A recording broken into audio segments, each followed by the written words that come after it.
the Zen master. He is a Buddha. He is a master of life.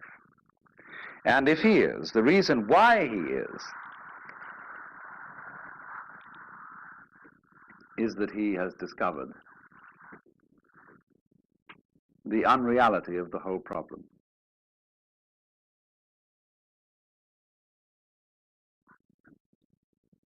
And so all these powers are projected upon the Zen master. He is a Buddha. He is a master of life.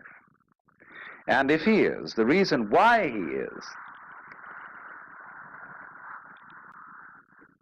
is that he has discovered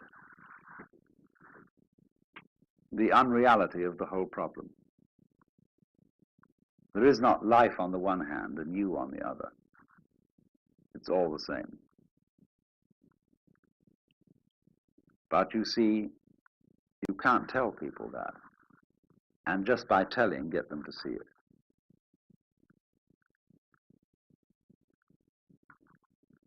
Just in exactly this way, people who know that the earth is flat can't be reasoned with. People who believe that the Bible is the literal word of God, absolutely impossible to reason with them at all, because they know it is so. So in the same way, we tend to know that we're all separate, poor little me, and that we are in need of salvation or something. And we know this is so. And so somebody says, well, you're not really that. You know that that feeling of separateness is an illusion. Well, that's all very nice in theory, but I don't feel it. So what will you do? What will you do with a person who is convinced that the earth is flat? No way of reasoning with him. If it's for some reason important that he discovered that the earth is round, you've got to play a game with him. You've got to play a trick on him. You tell him, great, the earth is flat. Let's go and look over the edge. Wouldn't that be fun? Of course, if we're going to look over the edge of the earth, we must be very, very careful that we don't go round in circles, or we'll never get to the edge. So we've got to go along consistently, along a certain line of latitude westwards. And then we're going to come to the edge of the earth, just so long as we're consistent. In other words, in order to convince a flat earthist that the world is round, you've got to make him act consistently on his own proposition and go consistently westwards to find the edge of the world. Now, at last, by going consistently westwards, he comes back to the place where he started. He's been convinced that the earth is at least cylindrical. And he may believe you. Then take it on faith that if he goes along a line of longitude, the same thing will happen. But you see, what you did was to make him persist in his folly. Now that's the whole method of Zen. To make people become perfect egotists.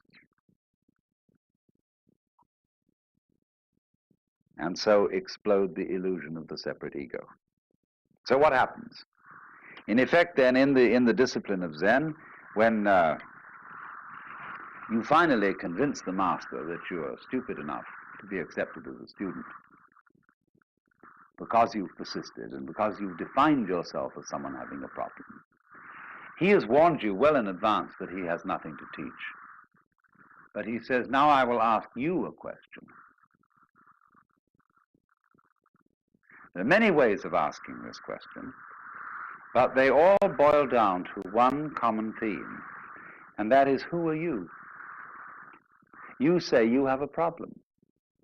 You say you would like to get out of the sufferings of life. You say you would like to get one up on the universe. I want to know who's asking this question. Show me you. And only they put it in such ways as, before your father and mother conceived you, what was your original nature? questions like that. And they'll say, now, look, I want to be shown. I don't want a lot of ideas about who you are. I don't want to know who you are in terms of a social role.